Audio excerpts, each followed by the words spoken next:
Hey everyone, Dan Lotz here of 922 Films.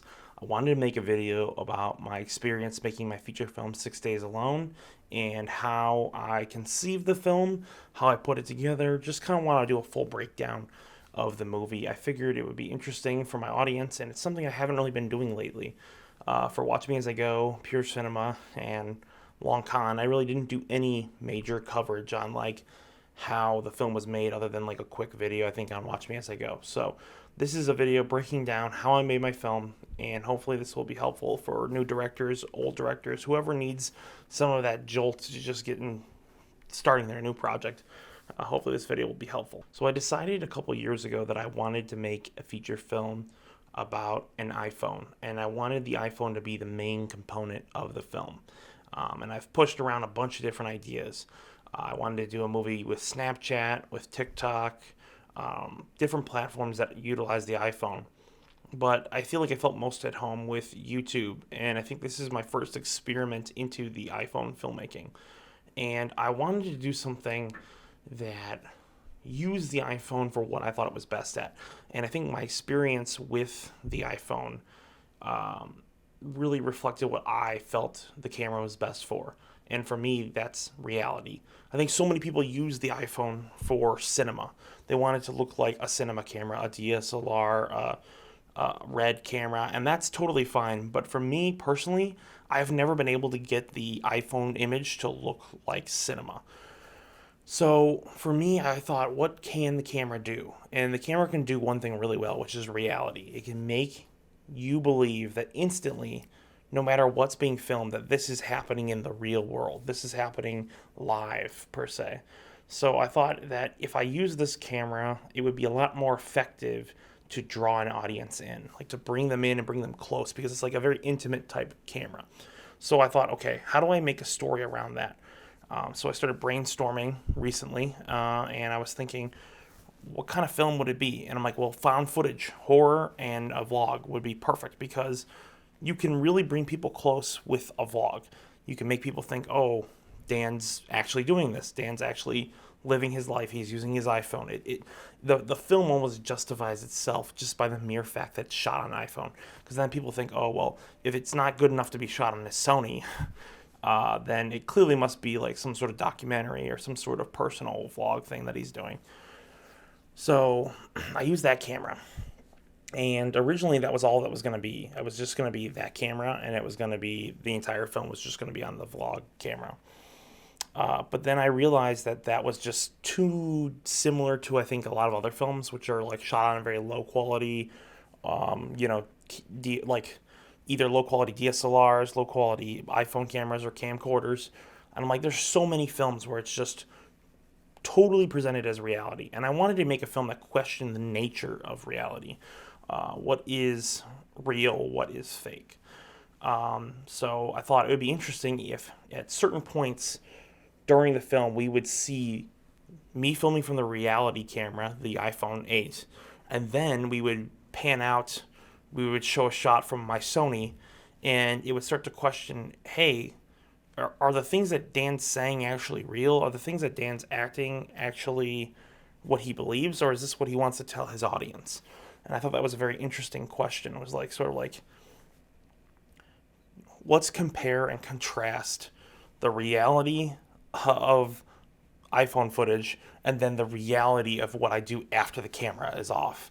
And I think that was very compelling to sort of put those two questions together. And so that was the stuff that I had an idea for. I ended up going on a Twitter space, and I talked to my good friend Ethan Hanson.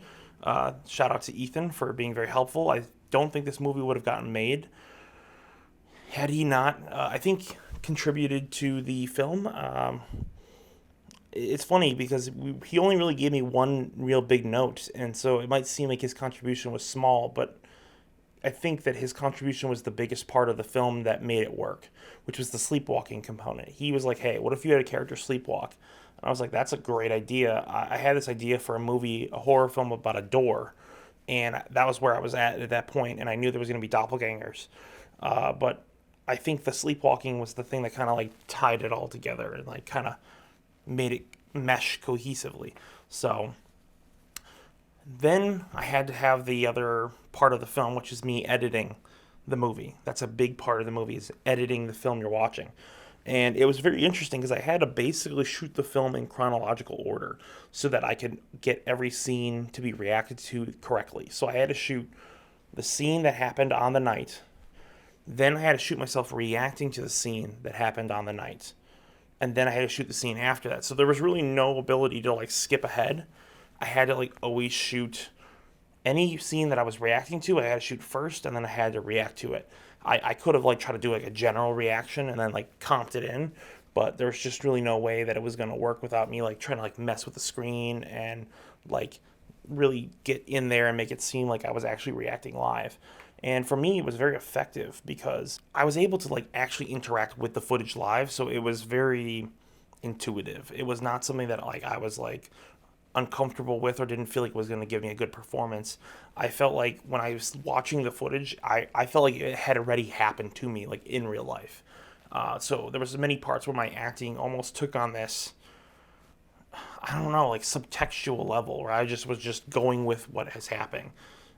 So that was really awesome, and I felt like my performance overall throughout the film, I think using the iPhone specifically allowed me, and not whenever the Sony was on, I never addressed the Sony camera, so it allowed me to be a lot more natural and real. I didn't like feel like I was so like tied down to like having to act for the camera. I just had to be myself, and that was one thing I really was excited about. So I think there's so many parts of this film, specifically the editing, that was very interesting because I had to make sure that I was timing things correctly with the footage I shot before, and then my reactions to that footage. There was parts where I had to cut into what I was reacting to, so you're basically watching it twice.